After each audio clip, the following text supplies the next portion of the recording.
like a Hellcat.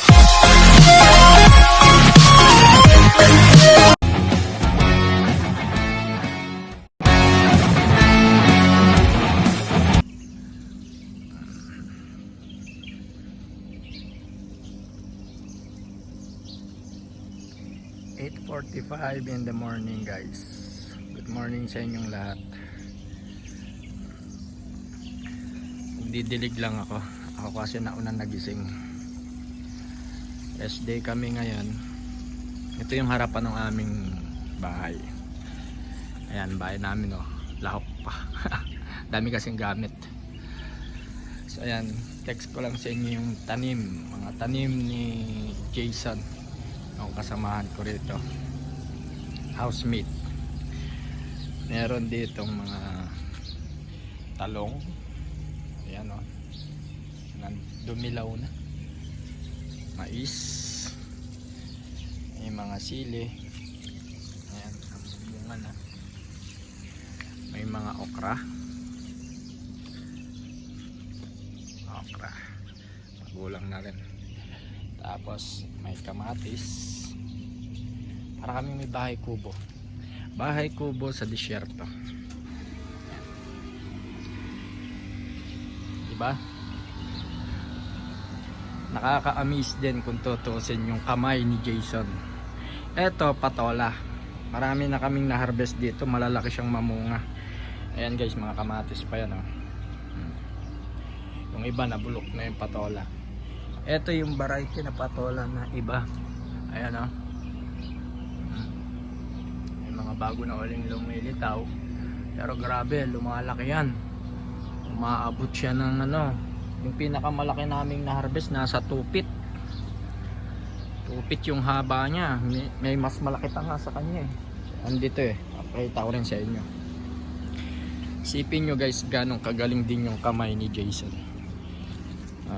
Iba yung ano dito, ha, yung lupa, kasi buhangin, nasa disyerto kami, pero nakabuhay siya.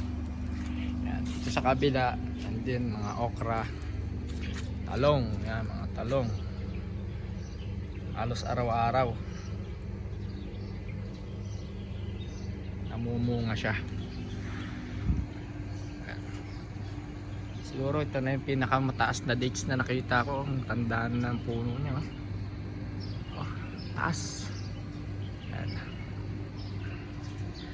Meron pa rin ito sa harapan pa lang to. Doon guys sa likod bahay, meron pa rin. Nandoon naman yung mga kalabasa. May mga tinanim pa siya doon, pechay, mustasa, labanos, malunggay. Ang malunggay dito guys, kamahal. Grabe. Ayan. Ako muna magdidilig ngayon dahil nauna ako sa kanilang nagising.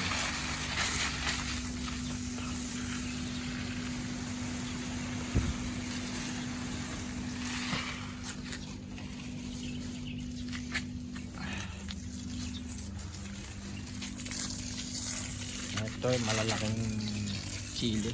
Ayan, malalaking bunga niya, haba.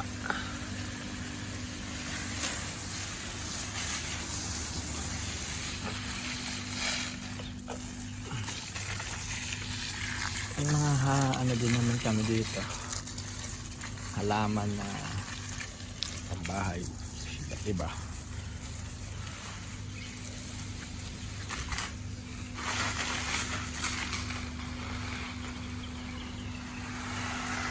Meron pa rin dyan sa labas ng bakod.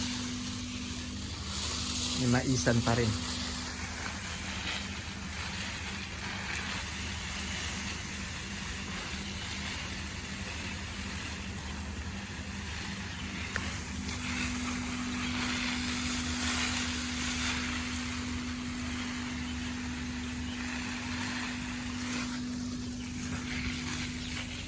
Doon nga pala sa mga hindi nakakaalam na kung saan itong lugar na to. Bali, nandito lang naman ako ngayon sa Ruiz. or Wais, Abu Dhabi, UAE. Ayan. So malayo po kami sa city, sa Abu Dhabi City. Almost 3.5 hours pag ako'y uuwi. So sumasakay naman ako sa bus. May bus ako sumasakay.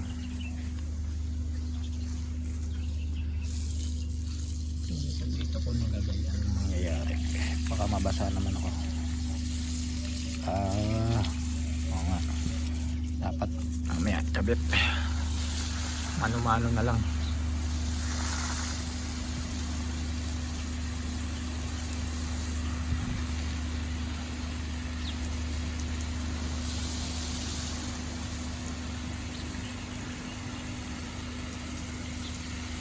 Hindi ko kasi ma-timingan, no? Hindi kami magka-timing ni Jason na kapag nag-gardening siya. Kasi nga umuwi ako pag off. Sabay kasi kami ng off. Kaya lang umuwi ako sa city pag off day ko. Yun, no, kalabasa pa rin yun, no? Tapos sa labas, may nabuhay din siya dito na milon at saka pakwan yata yun. Parang may pakwan din yun nakaraan.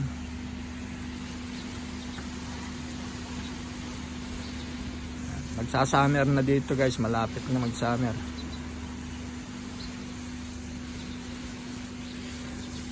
Kahit tag-init sa lugar na to, meron pa talagang ibang sinasabing summer.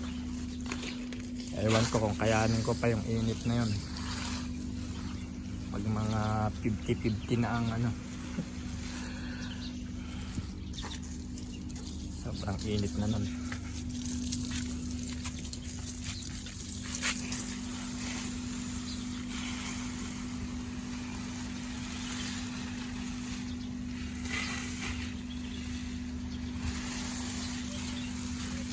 Okay, ano ka sa kabila?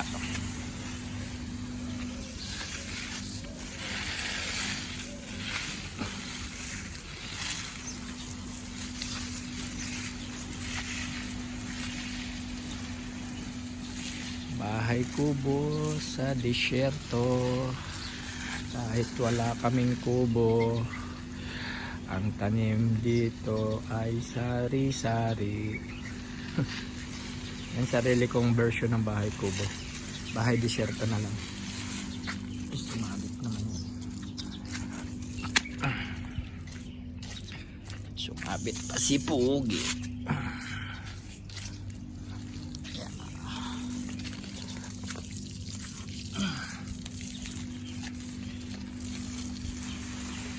Ano ba yan? Gumulang nga yung mga talong, oh.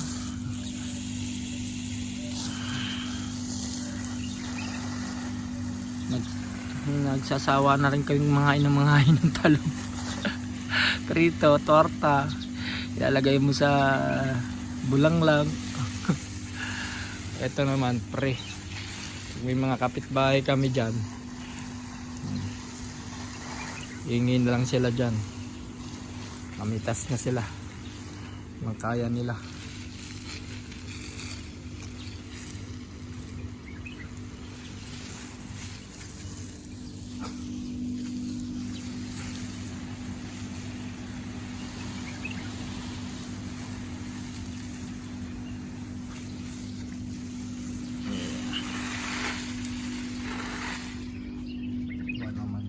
Naipit na naman.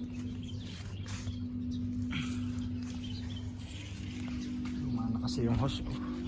Luma na. Naipit siya. Aray. Kinig.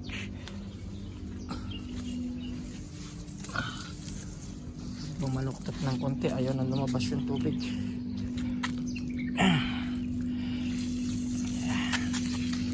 Ay.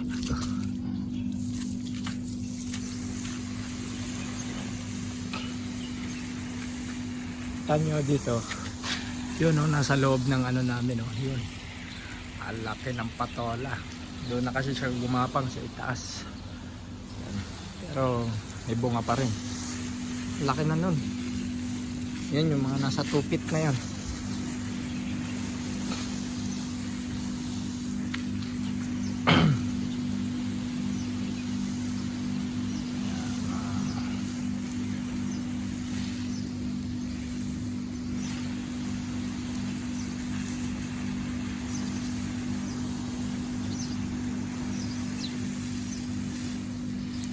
Sensya na kayo guys kung madalang na ako makapag-YT. Hindi na rin ako makapag-live kasi busy sa work. Kailangan ko muna mag-focus sa work para ma-regular tayo.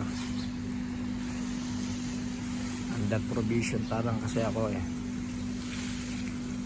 Kapag natapos yung 6 months ko, wag naman sana, inshallah long term naman tayo, maano tayo, ma-regular.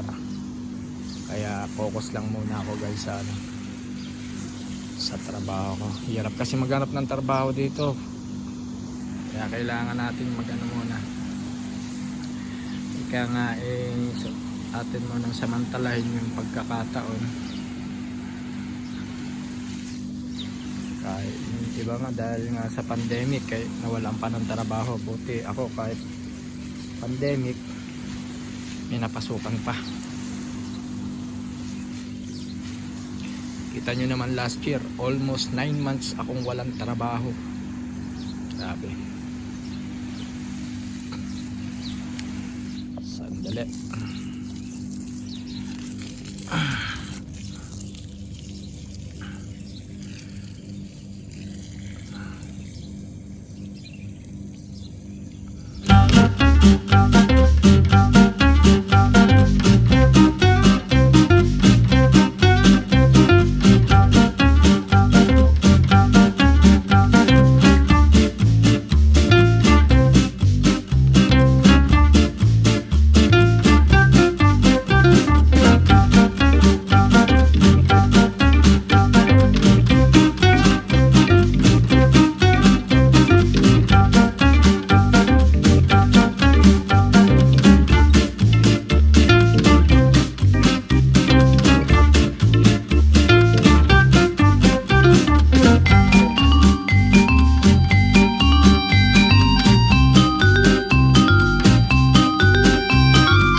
Init na kasi. So ito lang guys, nauna kasi ako nagising sa kanila pero mag-aalas 9 na, 8:45 na yan. Ang init na agad, ang taas na yung araw. Shoutout nga pala sa lahat ng team Kasolid. Siyempre mga kabaloters, miss ko na rin kayo. Dilig lang muna tayo ng aming bukid sa harapan. So paano guys, dito na lang muna. Good morning sa inyong lahat. Have a blessed Sunday to all. Pahinga muna, mag family bonding kayo, simba din pag may time. Inshallah by next month or bukas, March na nga pala, sana makabalik na ako sa YT World. Okay, so paano guys, bye bye muna. God bless us all. Thank you for watching and please subscribe and support my channel Baloters 2020. Bye bye.